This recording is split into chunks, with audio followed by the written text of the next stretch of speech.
일단 우리 엄마 집부터 빨리 처분해야 돼. 원할 때 현금화를 빨리 할 수 있는 건 주식 같은 것뿐이지. 집은 혹시라도 매수자 없으면 언제 나갈지도 모르잖아. 우리 엄마가 진짜 미쳤나 봐. 돈 쓸 데가 어디 있다고. 자꾸 기부한다는 둥. 치매 진단서만 떼면 법적으로 문제 없어. 의사 진단서는 김 원장이랑 다 얘기해놨고. 우리 아들 준석의 날카로운 목소리가 전화기 너머로 들렸습니다. 냉장고를 열려다 그대로 굳어버렸어요. 분명 내 휴대폰으로 걸려온 전화를 받았는데 왜 준석이 목소리가 들리는 거죠? 아마도 준석이가 전화기를 스피커폰 상태로 두고 실수로 내 번호로 걸었나 봅니다. 그런데 본인은 그 사실을 모르고 있는 것 같아요. 근데 어머님이 알면 어쩌려고. 특히 그 옆집 영감이 뭔가 눈치챈 것 같던데. 이번엔 며느리 혜진의 목소리였습니다. 내 다리가 후들거렸어요. 걱정 마. 다음 주 온천 여행만 데려가면 돼. 거기서 약 좀 섞어 먹이면 한 달은 정신 못 차려. 그 사이에 다 정리하고 호주로 떠나면 끝이야. 어차피 그 나이에 혼자 남겨두면 불효자식 소리 들을 텐데. 우리가 얼마나 효도하는 척했는데도 자기 맘대로 재산 다 기부한다잖아. 냉장고 문이 닫히며 요란한 소리가 났습니다. 전화가 갑자기 조용해졌어요. 엄마?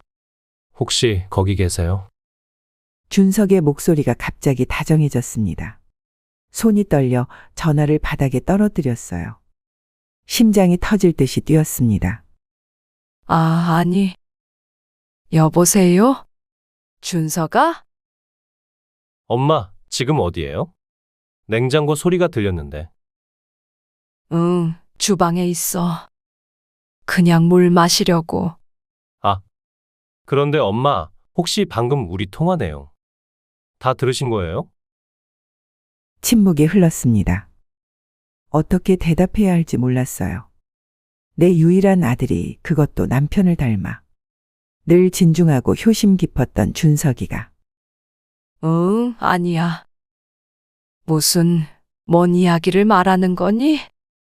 귀를 쓰고 못 들은 척, 모르는 척 할 수밖에 없었습니다. 엄마, 잘못 들으신 거예요. 그냥 드라마 대본 읽는 거였어요. 혜진이랑 동호회 활동하는 거 있거든요. 목소리가 떨리고 있었어요. 거짓말을 하고 있다는 게 너무 분명했습니다. 40년 동안 키운 아들의 거짓말을 모를 리가 없었죠. 그래. 아침부터 드라마 연습을 하는구나. 열심히 하렴. 네, 엄마. 그럼 다음 주 온천 여행 준비하세요. 제가 모시러 갈게요. 전화를 끊고 주방 의자에 털썩 주저앉았습니다. 방금 들은 내용이 현실이라니. 내가 사랑으로 키운 아들과 5년 전 며느리로 맞이한 혜진이가 나를 속이고 약을 먹여 정신을 잃게 한 뒤 재산을 가로채려 한다니. 온천 여행? 다음 주? 그제서야 일주일 전 준석이의 제안이 떠올랐습니다. 엄마, 요즘 많이 힘드셨잖아요. 다음 주에 강원도 온천 여행 모시고 갈게요. 혜진이도 휴가 냈어요. 당시에는 그저 효도하는 아들이 고마웠는데 이제 보니 함정이었던 거죠. 눈물이 왈칵 쏟아졌습니다. 어떻게 해야 할지 몰라 한참을 울었어요. 그때 현관 초인종이 울렸습니다. 떨리는 다리로 일어나 문을 열었습니다. 옆집에 사는 송 선생님이었어요. 항상 점잖고 조용한 분이었죠. 윤 여사님, 죄송합니다만 잠시 이야기 좀 나눌 수 있을까요? 그의 진지한 그러나 다급한 표정에 저도 모르게 고개를 끄덕였습니다. 네, 들어오세요. 송 선생님이 거실로 들어서며 주변을 살폈습니다. 마치 누가 엿듣지 않나 확인하는 것 같았어요. 여사님, 제가 드릴 말씀이 있습니다. 아마 믿기 힘드실 테지만 이게 어떻게 된 일인지, 그리고 이후 나의 인생이 어떻게 바뀌게 되었는지 이야기해 드리겠습니다. 그날은 평범한 화요일 아침이었습니다. 남편이 세상을 떠난 지 3년, 이제는 혼자 사는 일상에 조금씩 적응해 가고 있었죠. 윤미경 68배 평범한 노인이 된 저는 남편이 남긴 꽤 넉넉한 재산으로 편안한 노후를 보내고 있었습니다. 남편 최동현은 건설회사 임원으로 일하다 은퇴한 후 몇몇 부동산에 투자해 상당한 자산을 모았어요. 강남에 있는 아파트와 제주도 별장 그리고 적지 않은 현금 자산까지. 하지만 갑작스러운 뇌출혈로 세상을 떠나면서 모든 재산은 제게 상속되었습니다. 우리 아들 준석이는 IT 회사에서 일하는 직장인이었어요. 비교적 안정적인 직장이었지만 서울의 높은 집값 때문에 신혼 때부터 월세 아파트에서 살고 있었죠. 며느리 혜진은 인테리어 디자이너였는데 프리랜서로 일하다 보니 수입이 일정치 않았습니다. 남편이 떠난 후 혼자 사는 게 외로워 준석이에게 함께 살자고 제안했었어요. 하지만 그들은 어머님, 저희가 찾아뵐게요. 젊은 부부끼리 따로 사는 게 좋잖아요. 라며 정중히 거절했죠. 당시에는 그저 젊은 부부의 독립심이라 생각했습니다. 아침에 들은 전화 내용은 저를 완전히 뒤흔들어 놓았어요. 내가 사랑으로 키운 아들이, 그것도 자상하고 효심 깊었던 준석이가 나에게 약을 먹여 정신을 잃게 한 뒤 재산을 빼앗으려 한다니 믿기지 않았습니다. 그날 오전 옆집에 사는 송 선생님이 찾아왔을 때만 해도 별 생각이 없었어요. 송 선생님은 70이 넘은 은퇴한 고등학교 교장 선생님으로 알고 있었죠. 5년 전 이 아파트로 이사 온 후로 인사를 나누는 정도였지만 항상 예의 바르고 조용한 이웃이었습니다. 송 선생님은 거실에 앉자마자 놀라운 이야기를 꺼냈어요. 윤 여사님, 제가 사실 고등학교 교장만 했던 건 아닙니다.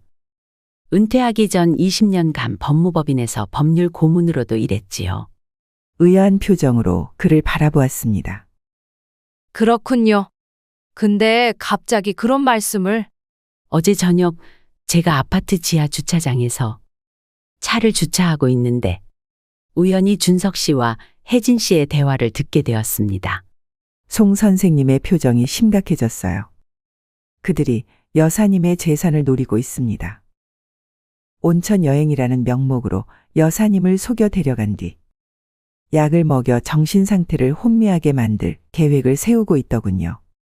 그리고 여사님이 치매 증상을 보인다며 후견인 지정 신청을 하려는 것 같았습니다. 방금 전화로 들은 내용과 정확히 일치했습니다. 손이 떨리기 시작했어요.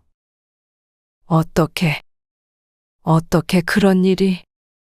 제가 법률 고문으로 일할 때 비슷한 사례를 많이 봤습니다. 재산이 많은 노인을 대상으로 한 가족 내 사기 사건이죠. 특히 요즘에는 해외로 도피하는 경우가 늘고 있어요. 송 선생님은 서류 가방에서 노트북을 꺼냈습니다. 어제 들은 내용이 너무 충격적이어서 바로 조사해 봤습니다. 준석 씨 명의로 호주 이민 신청이 진행 중입니다.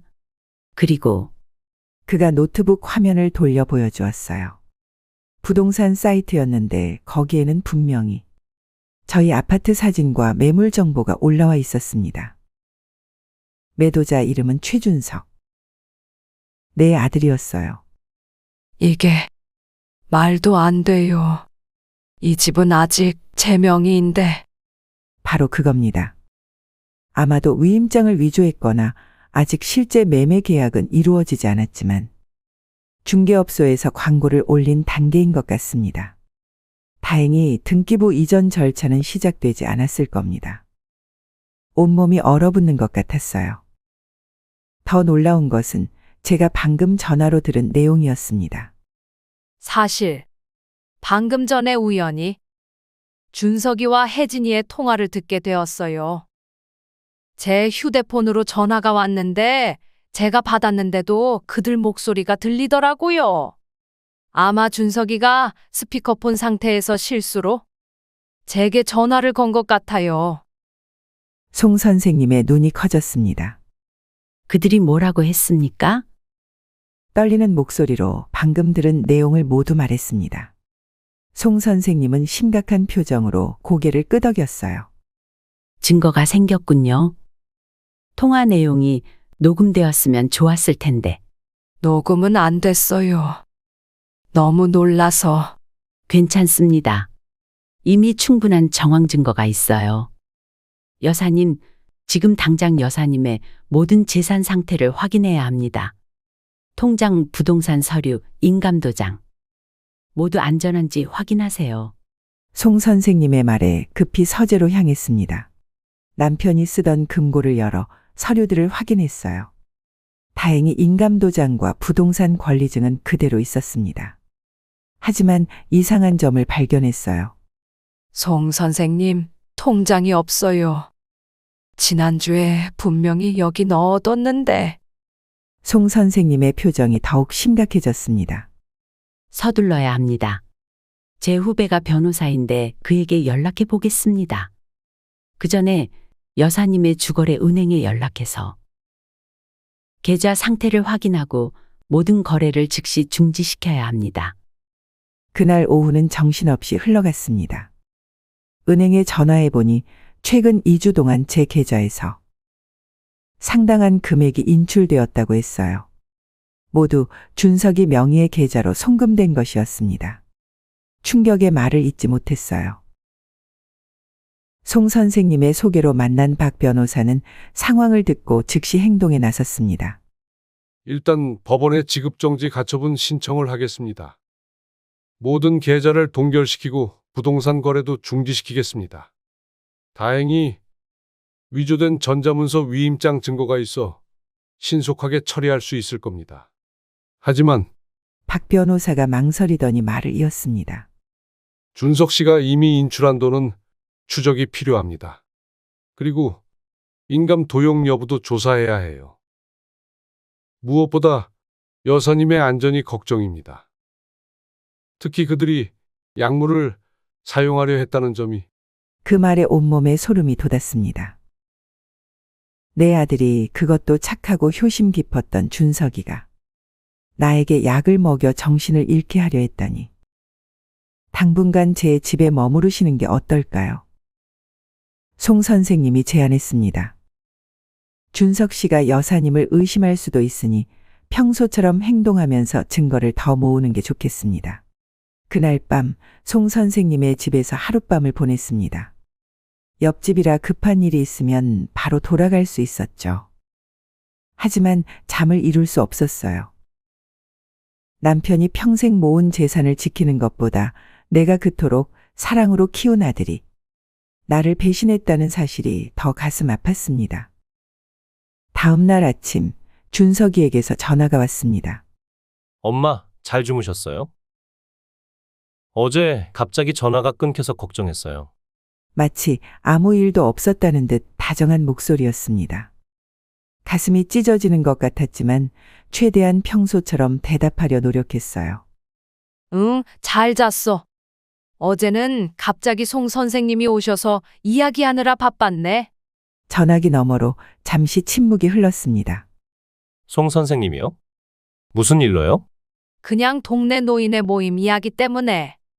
근데 준서가 온천 여행은 정말 다음 주에 가는 거니? 네, 엄마. 이번 주 수요일에 혜진이랑 같이 모시러 갈게요. 짐은 가볍게 챙기세요. 모든 준비는 제가 다 했으니까요. 전화를 끊고 송 선생님을 바라보았습니다. 그는 심각한 표정으로 고개를 끄덕였어요. 이제 시간이 얼마 없습니다. 재빨리 계획을 세워야 합니다. 송 선생님과 박 변호사의 도움으로 우리는 반격 계획을 세웠습니다. 일단 모든 금융 자산을 보호하고 부동산 권리증은 안전한 곳에 보관했어요. 또한 준석이가 이미 인출한 돈의 추적도 시작했습니다. 가장 중요한 것은 증거 수집이었습니다. 박 변호사는 준석이가 부동산 중개업소에 제출한 서류를 확보했고 위임장이 위조되었다는 증거도 찾아냈어요. 준석이와 혜진이의 호주 이민 신청서도 입수했습니다. 하지만 아직 직접적인 증거, 특히 그들이 나에게 약물을 사용하려 했다는 증거가 부족했어요. 그래서 우리는 마지막 작전을 준비했습니다. 준석이가 말한 온천 여행 날짜가 다가왔습니다. 그날 아침 송 선생님은 제게 작은 녹음기를 건네주었어요. 옷 안쪽에 숨기세요. 그리고 이것도 가지고 계세요. 그가 건넨 것은 작은 알약이었습니다. 만약 그들이 음료나 음식에 뭔가를 타려고 하면 이걸 대신 드세요. 진통제처럼 생겼지만 무해한 비타민입니다. 약물 검사를 위해 그들이 준 음식이나 음료를 조금 보관하는 것도 잊지 마세요. 떨리는 마음으로 준석이와 혜진이를 기다렸습니다. 오전 10시 그들이 도착했어요. 엄마, 준비 다 하셨어요? 준석이가 환한 미소로 물었습니다. 응, 짐은 저기 있어. 혜진이가 짐을 챙기는 동안 준석이가 음료수를 건네주었습니다. 엄마, 목마르시죠? 콜라 가져왔어요. 심장이 빠르게 뛰었습니다. 송 선생님의 말대로 음료수가 오는군요. 손이 떨리지 않게 신경 쓰며 받아들었어요. 고마워. 콜라 캔을 손에 들고 잠시 망설였습니다. 눈치채면 안 돼요. 조심스럽게 캔을 열고 한 모금 머금은 뒤 얼른 비타민 알약을 입에 넣었습니다. 그리고 남은 콜라를 조금 작은 휴대용 병에 몰래 담았어요. 맛있네. 그런데 갑자기 좀 졸린 것 같아. 준석이와 혜진이가 의미심장한 눈빛을 교환하는 것이 보였습니다. 괜찮아요, 엄마. 차 안에서 주무세요. 2시간 정도 걸리니까요. 차에 오르면서 몸을 약간 비틀거리는 연기를 했습니다. 뒷좌석에 눕자 혜진이가 담요를 덮어주었어요. 편하게 주무세요, 어머님. 눈을 감고 잠든 척했지만 귀는 쫑긋 세웠습니다. 차가 움직이기 시작하자 준석이와 혜진이의 대화가 들렸어요. 얼마나 걸릴 것 같아? 혜진이가 물었습니다. 30분이면 완전히 잘 거야. 그 약은 강력하거든. 준석이의 냉정한 목소리가 가슴을 찔렀습니다.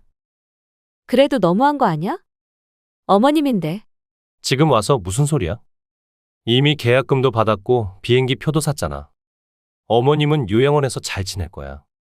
우리가 정기적으로 송금도 할 거고. 하지만 평생 그렇게 살게. 넌 호주에서 호화롭게 살고 싶지 않아? 앞으로 평생 일 안 해도 될 만큼 돈이 생긴다고. 어머님도 나이가 많으셔. 얼마 못 사실 텐데 뭐. 아들의 무정한 말에 눈물이 흘렀습니다. 다행히 잠든 척하고 있어서 눈물을 들키지는 않았어요.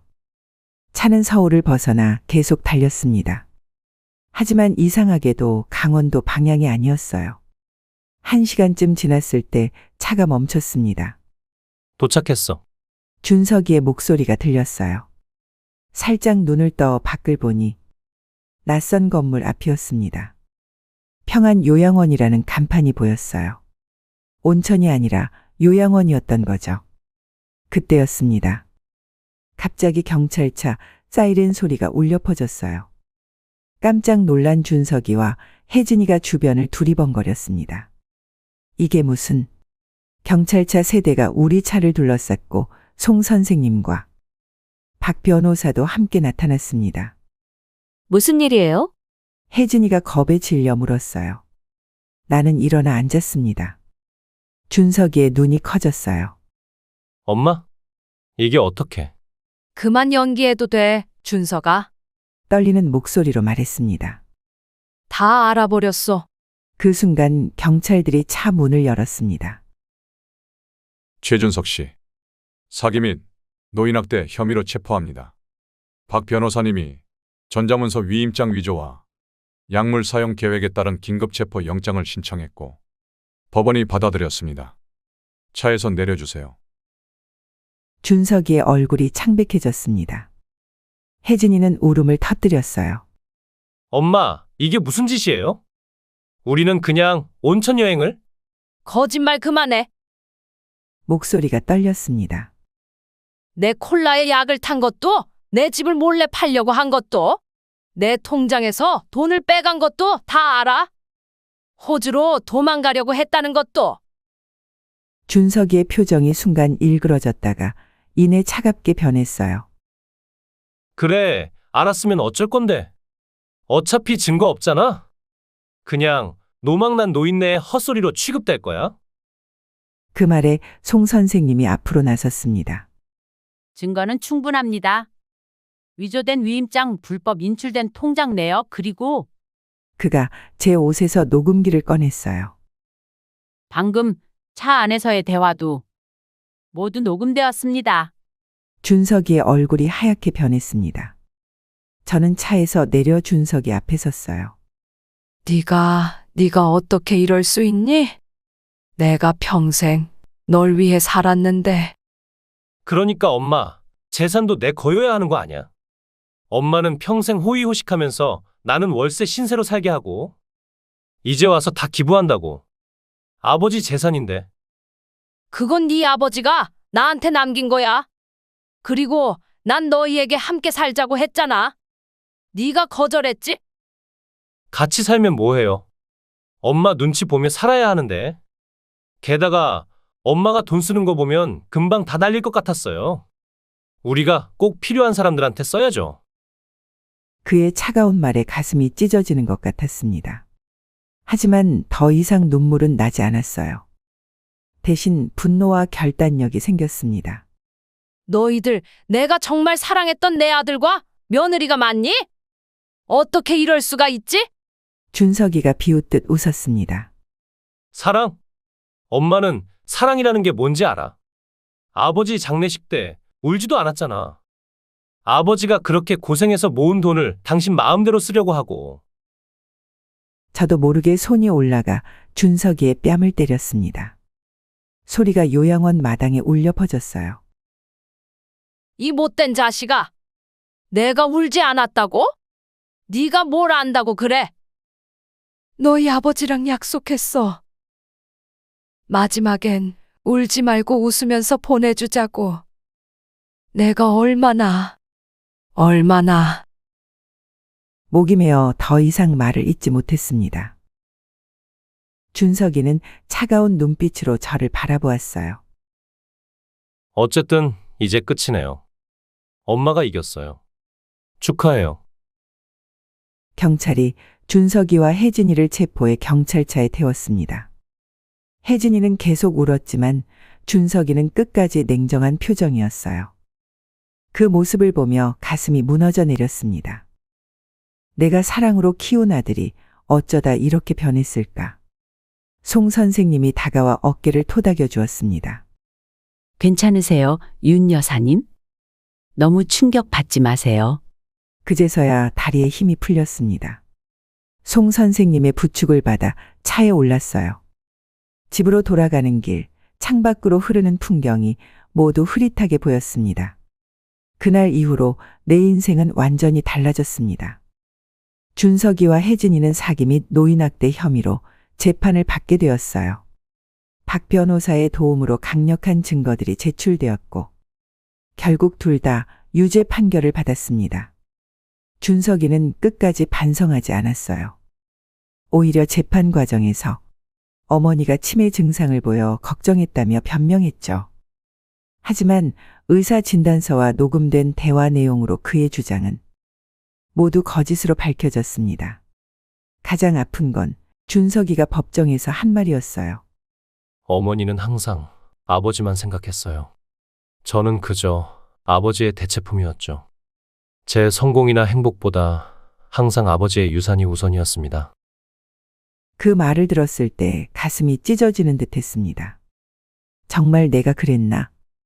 돌이켜보면 남편이 떠난 후 나는 그의 유산을 지키는데 집착했을지도 모릅니다. 그것이 남편에 대한 사랑이라고 생각했으니까요. 하지만 그 과정에서 아들의 마음을 놓친 걸까요? 재판이 끝난 후 집으로 돌아와 남편과 찍은 사진을 오랫동안 바라보았습니다. 남편은 항상 재산은 아들에게 물려주자고 했었죠. 하지만 나는 준석이가 아직 경제관념이 부족하다고 생각했어요. 사실은 내가 그를 너무 어린아이 취급했던 걸까요? 그런 생각을 하다가도 곧 마음을 다잡았습니다. 아무리 그래도 아들이 어머니에게 약을 먹이고 재산을 빼앗으려 한 건 용서할 수 없는 일이에요. 게다가 평생 요양원에 가두려 했다니. 송 선생님은 그 후로도 자주 찾아와 안부를 물어주셨습니다. 그는 제게 새로운 삶을 시작하라고 조언했어요. 과거의 연연에 있으면 더 아파질 뿐입니다. 이제는 윤 여사님 자신을 위한 삶을 살아보세요. 그의 말에 용기를 얻어 조금씩 변화를 시도했습니다. 평생 미루어 두었던 여행을 시작했죠. 제주도 별장에 내려가 한 달을 머물기도 했고 남편과 약속했던 유럽 여행도 혼자 다녀왔어요. 그러다 문득 생각이 들었습니다. 남편이 그토록 아끼던 재산, 정말 이대로 두는 게 맞을까? 특히 아들이 물려받지 못하게 된 지금. 깊은 고민 끝에 결단을 내렸습니다. 남편이 평생 모은 재산의 일부로 장학재단을 설립하기로 한 거예요. 최동현 장학재단이라는 이름으로. 형편이 어려운 대학생들을 지원하는 재단이었습니다. 송 선생님은 제 결정을 적극 지지해 주셨어요. 그는 심지어 재단 이사로 참여하겠다고 자원했습니다. 윤 여사님의 선택이 많은 젊은이들에게 희망이 될 겁니다. 재단 설립 과정에서 송 선생님의 도움은 정말 컸습니다. 법률적인 조언뿐 아니라 정신적인 지지도 해주셨죠. 그렇게 1년이 지나 재단이 본격적인 활동을 시작했을 때 처음으로 장학금을 받는 학생들을 만나게 되었습니다. 20명의 젊은이들이 감사 인사를 전하러 왔을 때 가슴이 뭉클했어요. 그들의 꿈과 열정이 빛나는 눈빛을 보니 이것이 바로 남편이 원했던 진정한 유산의 계승이 아닐까 하는 생각이 들었습니다. 최 여사님, 저는 정말 감사드립니다. 이 장학금이 없었다면 학업을 포기했을 거예요. 한 여학생의 말에 눈시울이 붉어졌습니다. 그때 송 선생님이 내 손을 살며시 잡아주셨어요. 그 따뜻함에 힘을 얻어 미소 지을 수 있었습니다. 재판 이후 1년 6개월이 지났을 때 교도소에서 연락이 왔습니다.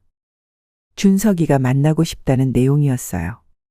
처음에는 거절했지만 송 선생님의 조언으로 결국 면회를 가기로 했습니다.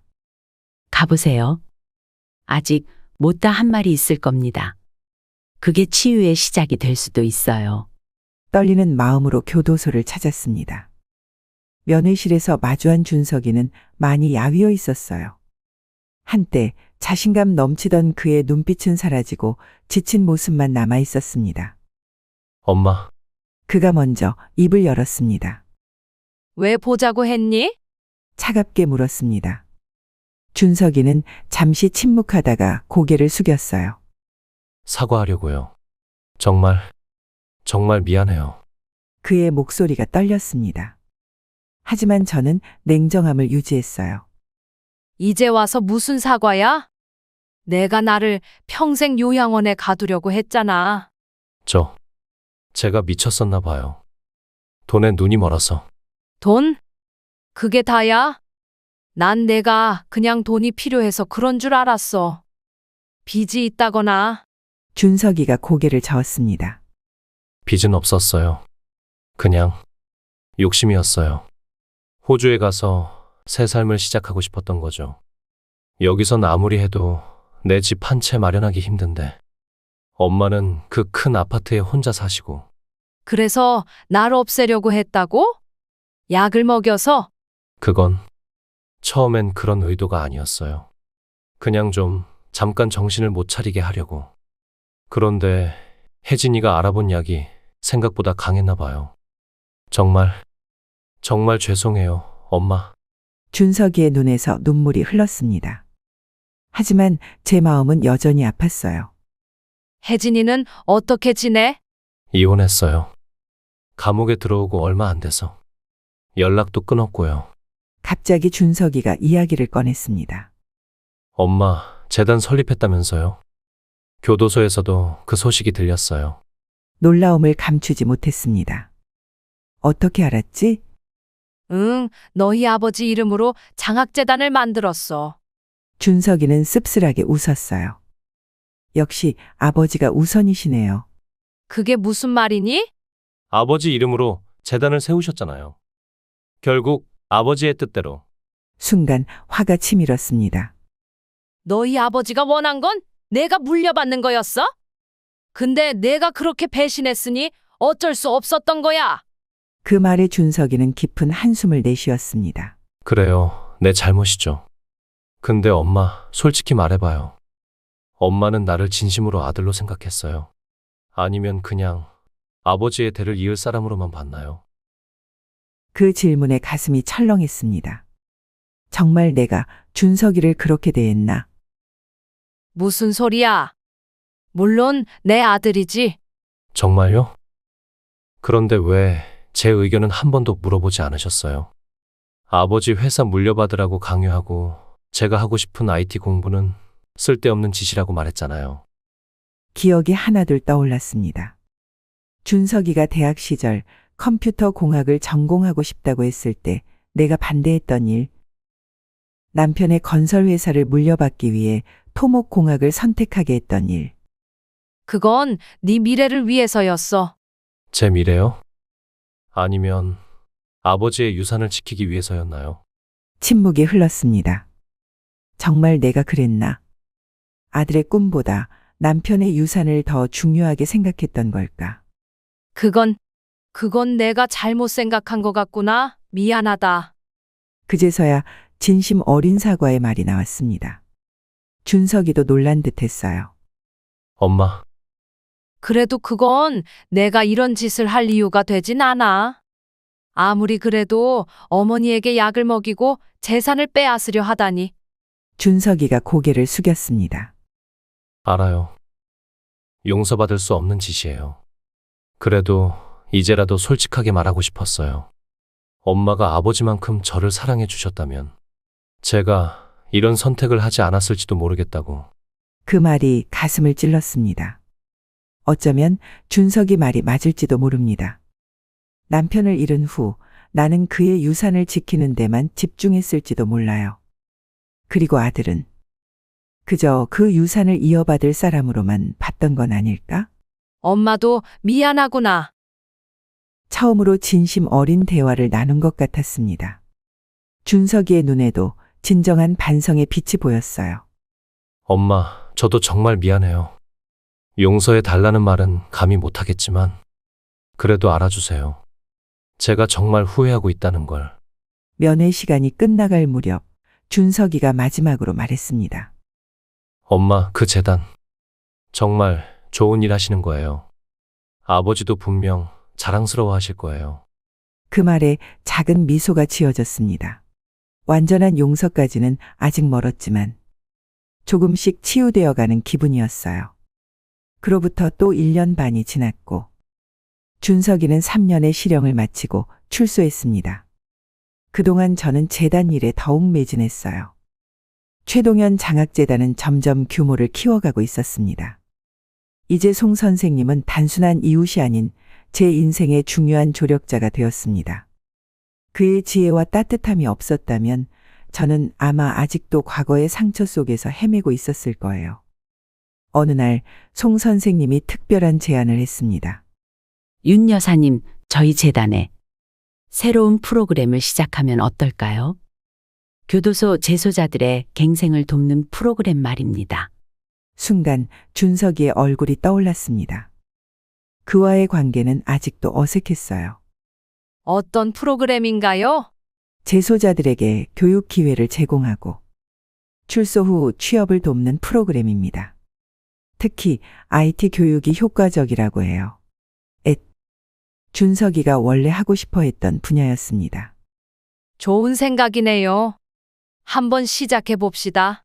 그렇게 새 출발 프로그램이 시작되었습니다. 준석이도 출소 후 프로그램에 지원했습니다. 엄마, 이 프로그램 혹시 나 때문에 만든 거예요? 어느 날 준석이가 물었습니다. 아니, 송 선생님의 제안이었어.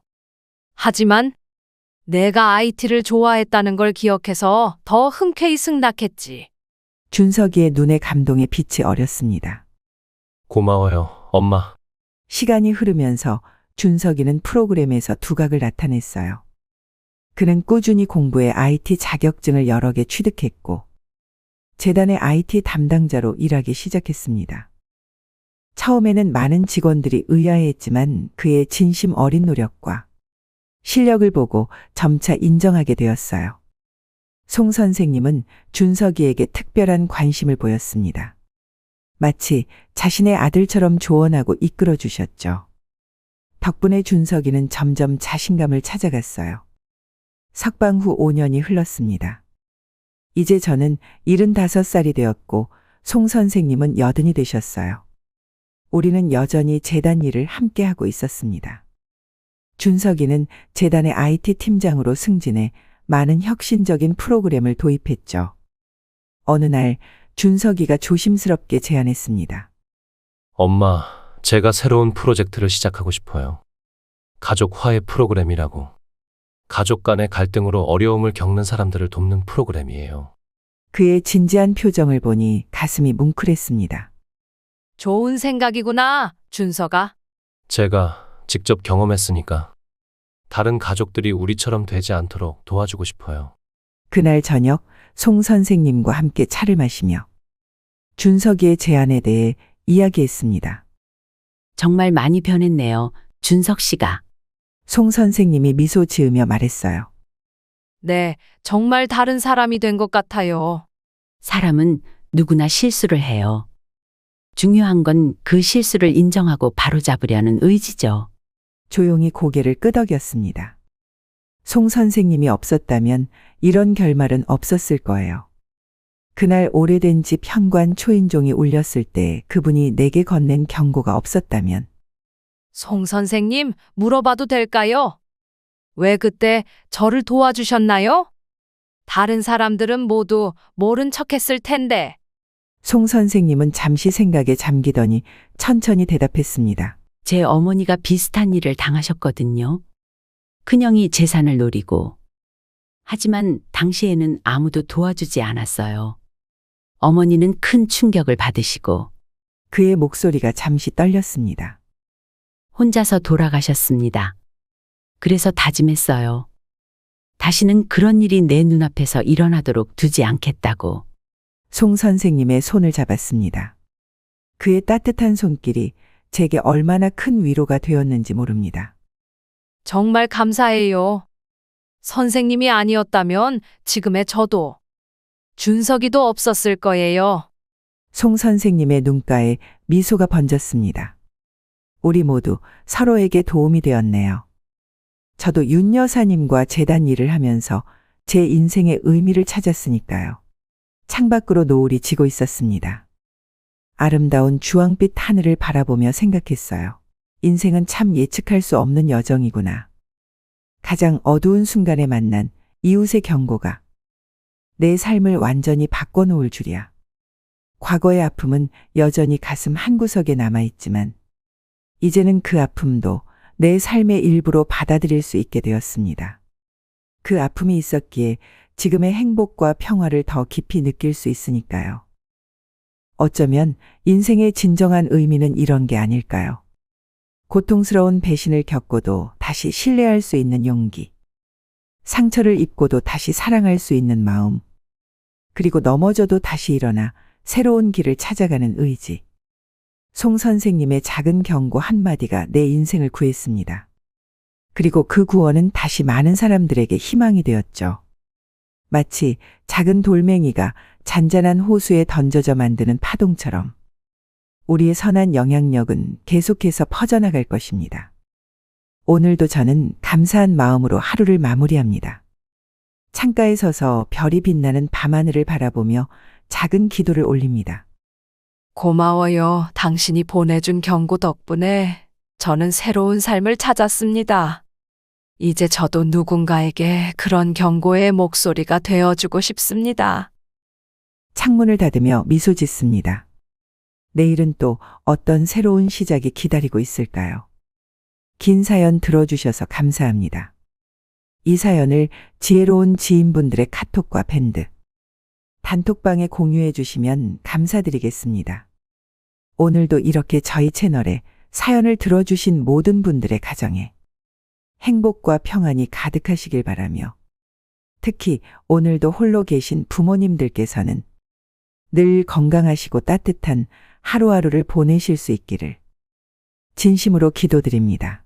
이 사연을 보내주신 사연자님께는 소정의 선물과 함께 다시 한번 깊은 감사의 말씀을 전합니다. 그리고 이 채널의 구독과 좋아요, 댓글을 남겨주시는 게 사연 채널 실버라디오 유튜브 채널 운영에 큰 도움이 된다고 합니다. 다들 한 번씩 좋아요와 구독 버튼 눌러주세요. 들어주셔서 감사합니다.